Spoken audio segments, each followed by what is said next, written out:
Hey everybody, it's Commander Clyde. Welcome back. Today we're gonna update the solo lane tier list because it's horribly outdated.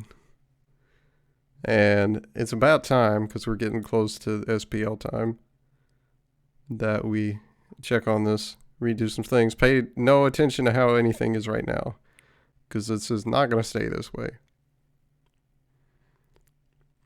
First things first, Persephone out.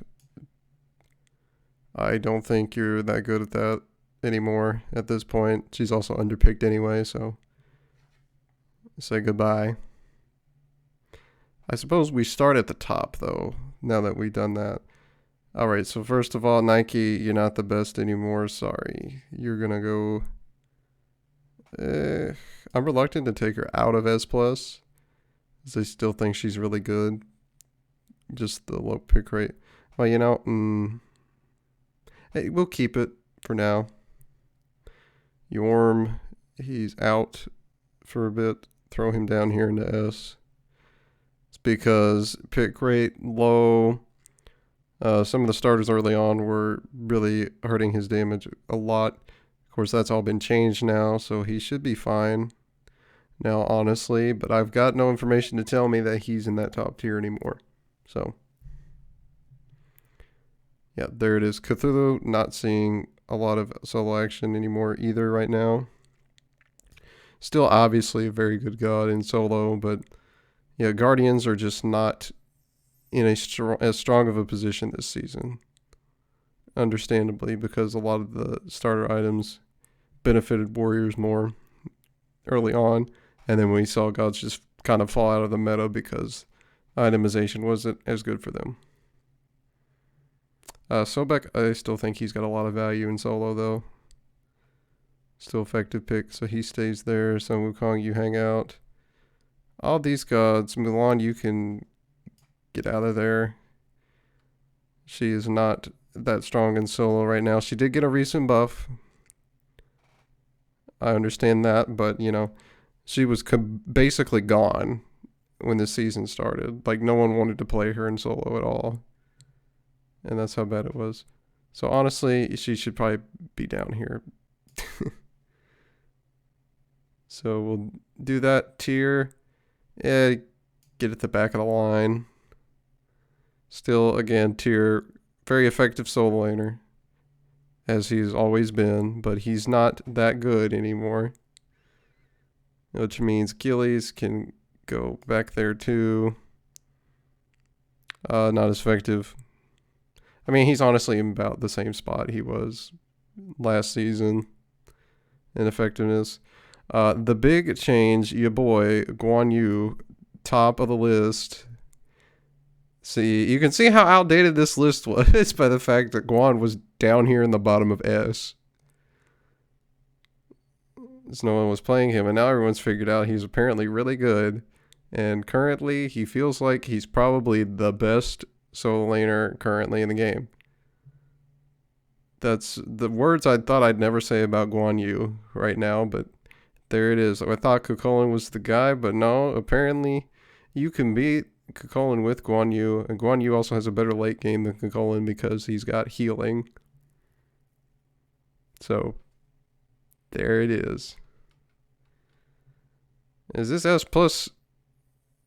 Is this right? I don't know. We're gonna pretend it is, though. I think honestly that's a pretty good showing of what's good in solo right now.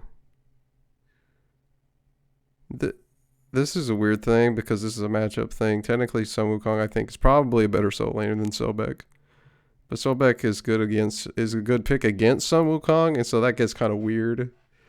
But that's a matchup interaction because Sobek's not better than most of the other solo laners. I don't think he's just really good.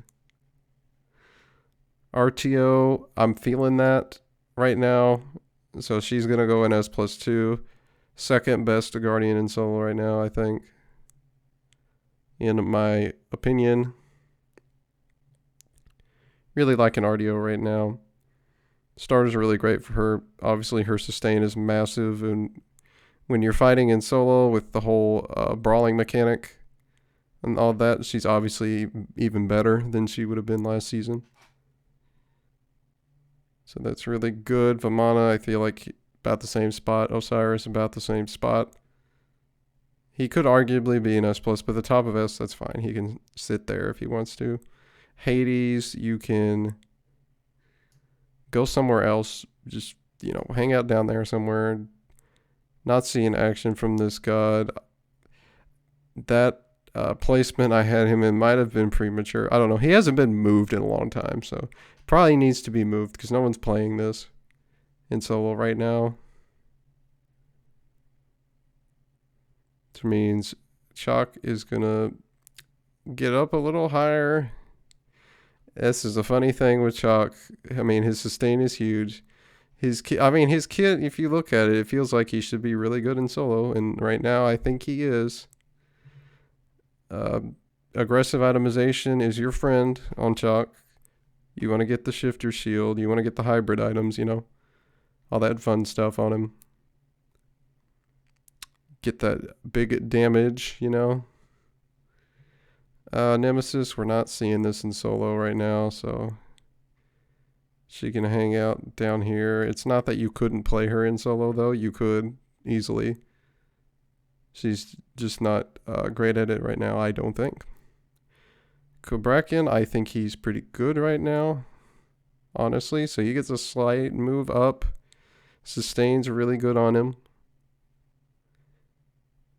And, get that Vamp Shroud or anything with MP5. Vamp Shroud is good because it gives him healing because you can, hit all the minions with your 3. You get a little bit of mana and health back there. Then your 2 will give you some, So it's pretty good for him. And then you go into Gaia and then goes from there. He can have infinite mana sustain.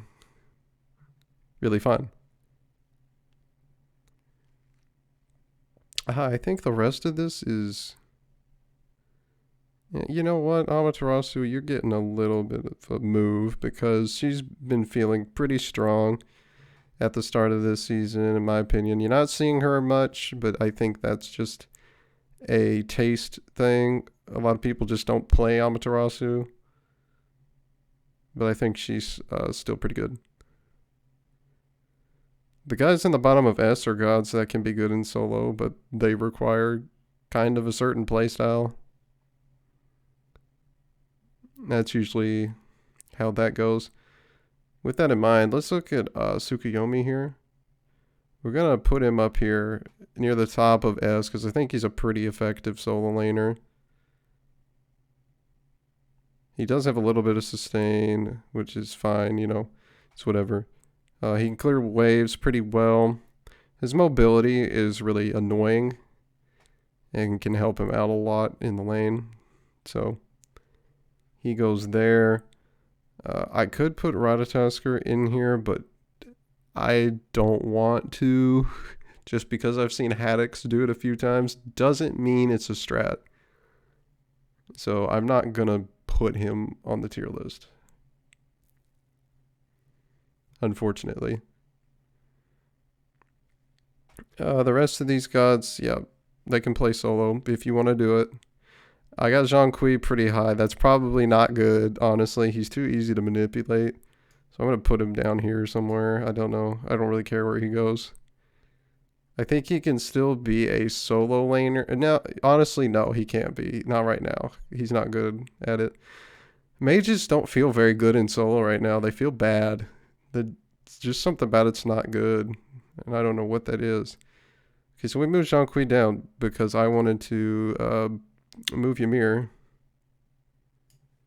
He's going to hang out with these other guardians that can kind of play solo, but not really. Actually, he would go up there based on that.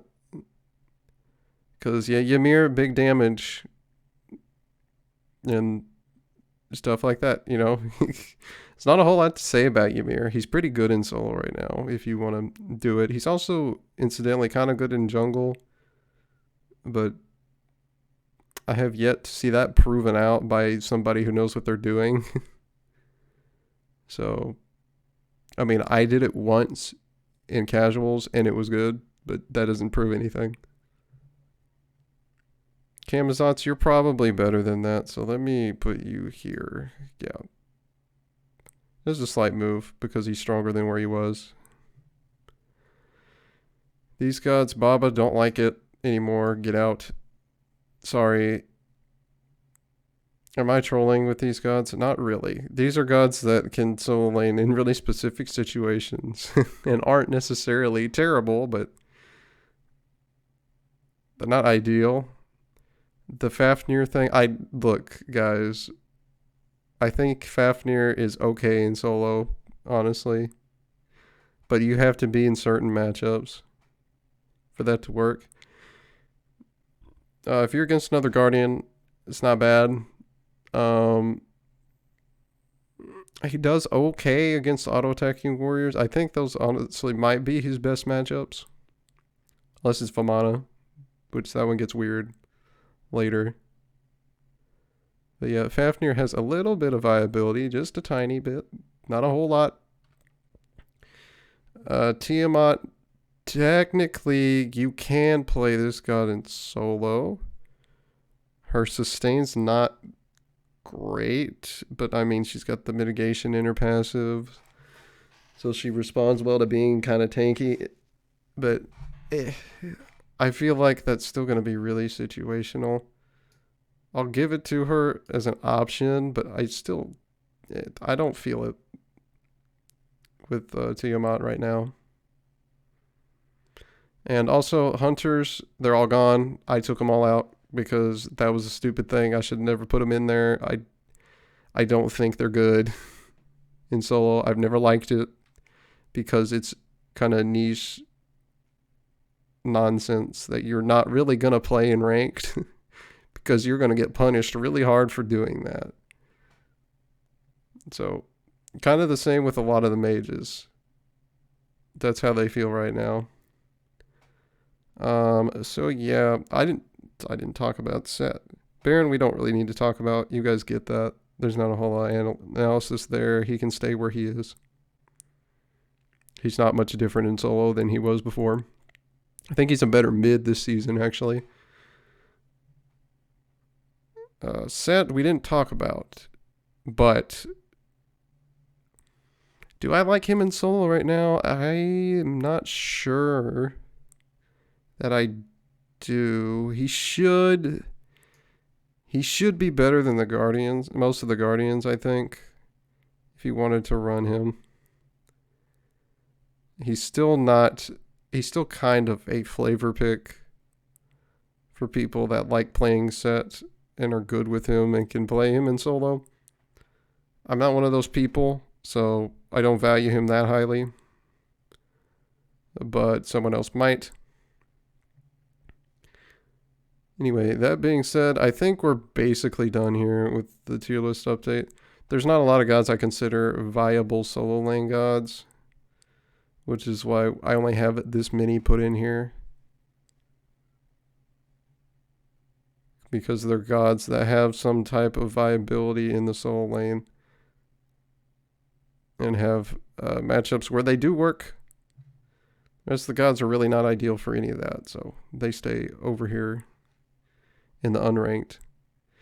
Anyway, keep in mind, we don't really have a specific meta right now, to be honest, because SPO play hasn't started yet, and that's usually what ends up defining the meta, particularly in ranked, because people pay attention to that, and then they decide that's what they need to do, which is bad logic, to be honest, because those guys are the best players at the game. Just because things they do are good and they work doesn't mean they're actually the best thing for you to do. People have that idea in their heads, and that's not true. You're not a pro player. You need to do what you win with, not what all the pros are doing.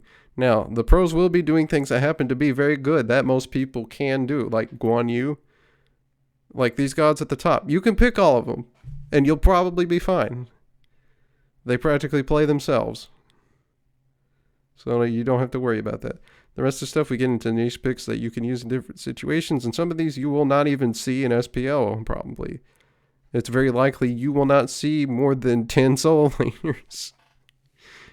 more than 10 to 12 solo laners picked in the SPO. But that's fine. Anyway, there it is. You know, most of the top picks, I got them in a spot where I think they basically are. And you could not really go wrong picking them. So with that, like and subscribe if you enjoyed the video. Leave a comment down below if you want. As always, check the helpful links down in the description. And I'll see you guys next time for some more Smite. Have a good one.